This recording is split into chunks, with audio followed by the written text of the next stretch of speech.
With the AGI project, it was part curation, part design problem. So in terms of curation, who's talking, where are they talking, when are they talking, what are they doing, and in terms of the design, adapting the design for the Congress and for the Open, so that it's a consistent language but they're different, and applying those thoughts to all the channels that were available, so digital, print, and the physical environment. AGI stands for Alliance Graphique Internationale. It was set up in the 1940s by designers who wanted to kind of make a connection with other designers in other countries. I think there's 2 French and a Swiss, I'm not absolutely sure, but that's how it started. It's since grown to take in most of the countries of the world, though still not all. Its purpose is to bring together, it's an elitist club really, there's no denying that.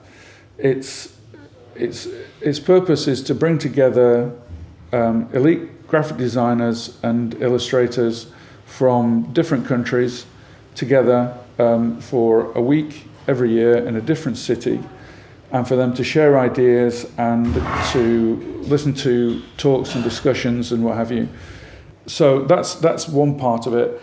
The other part of it is AGI Open, and I think AGI Open is the most important thing that we do as an organisation, reaching out to students and professionals and inspiring them, and giving them a lift, challenging them with, it's a wonderful, and I saw that as an opportunity to really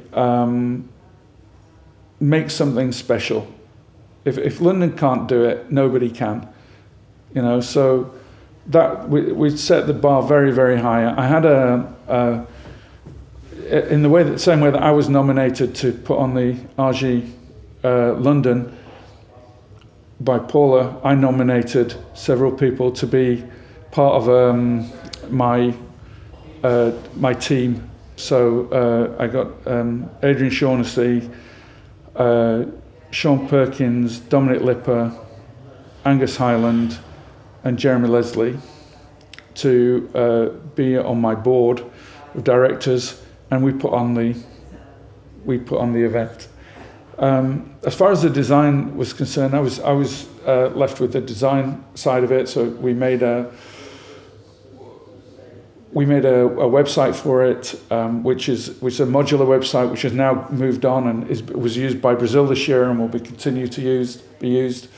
And we did all the dressing of the Barbican and all that stuff. But I also did the curation of the entire event as well. In terms of the logo, which is a triangle and a circle, if you imagine that there's every single style, every single approach, every single possibility for design and illustration exists within the organization. So what you're trying to create is something that's so iconic and so reduced and so pure that nobody's going to strongly object to it in any way, shape or form. And so that was really the challenge. And what for the circle and the triangle, and we also use squares a lot in the website, was I had in mind this poster that Herbert Matter made for the Bauhaus. And I remembered when I was at college, one of our first drawing lessons was drawing triangles and circles. They're just pure shapes, and I also liked the idea that one was organic. The circle is a symbol for the organic, and the triangle is a symbol for the mathematical or constructed human form. So the two of them together seem to cover off the two extremes of design of organic and constructed.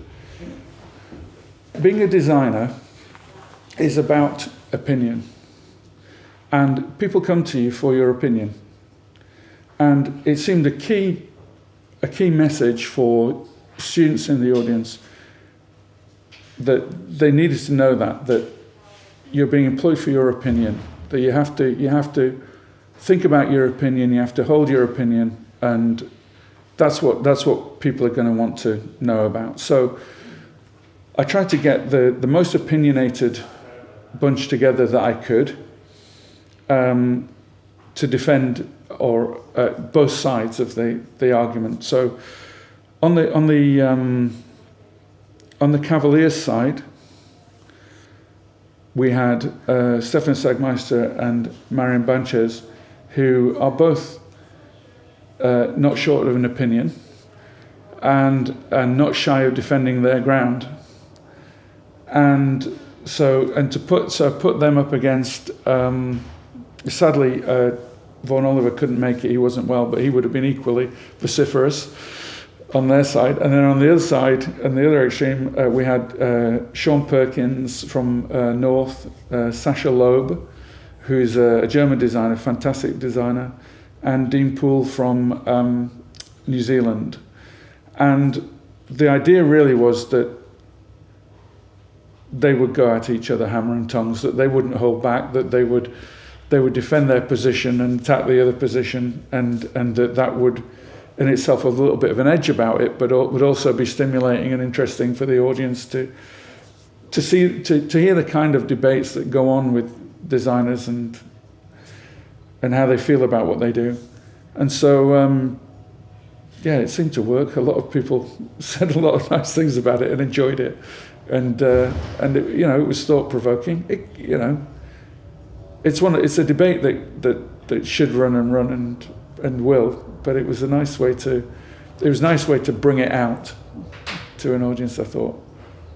It was a big project. It took fully a year, maybe slightly longer than a year to do, but I was incredibly pleased and proud of it, as we all were that were involved.